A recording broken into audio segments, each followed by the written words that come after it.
Israel में हुए Hamas के सबसे बड़े आतंकी हमले पर अब अफगानिस्तान के इस्लामी अमीरात के बयान आया है, यानी कि तालिबान का बयान सामने आया है। इजरायली आतंकी हमले पर तालिबान ने जो कहा है वह उसका चित परिचित अंदाज ही दिखता है। तालिबान के विदेश मंत्रालय ने गाजा पट्टी पर हुए हाल के घटनाओं के कारण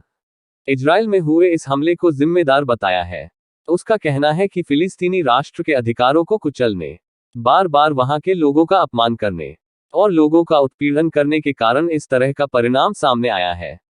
इसके साथ ही उसने कहा है कि मुस्लिमों के पवित्र स्थान और किसी भी प्रकार के अपनी रक्षा और भूमि और तमाम चीजों पर प्रतिरोध को रोकने के कारण अब इस तरह का अंजाम इसराइल को भुगतना पड़ रहा है। तालिबान का कहना है कि फिलिस्तीन की लोगों के ऐतिहासिक भूमि पर एक स्वतंत्र राज्य के वैध ऐतिहासिक और कानूनी अधिकार के लिए वह समर्थन करता है और इस्लामी के देश और इस्लामिक सहयोग संगठन अंतर्राष्ट्रीय संगठन से आह्वान करता हूं कि फिलिस्तीन की अधिकारों के लिए सामने आए। इसके साथ ही उसने ये भी कहा है कि क्षेत्र के प्रभावशाली देश को फिलिस्तीन के निर्दोष लोगों के खिलाफ इजरायली कब्जों वाली ताकतों को हिंसा को रोकने और फिलिस्तीन के वैध अधिकार को दिलाने के आधार पर फिलिस्तीन मुद्दों का हल जरूर निकालना चाहिए।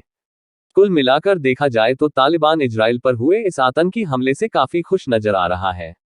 और वह अपना समर्थन जिस तरह से फिलिस्तीन और उस आतंकी संगठन हमास को दिखाता हुआ दिख रहा है वह सीधे सीधे तालिबान को सऊदी अरब, कतर, पाकिस्तान और ईरान के श्रेणी में लाकर खड़ा करता है, जो इजराइल में हुए आतंकी हमले के लिए इसराइल को ही दोषी मानते हैं।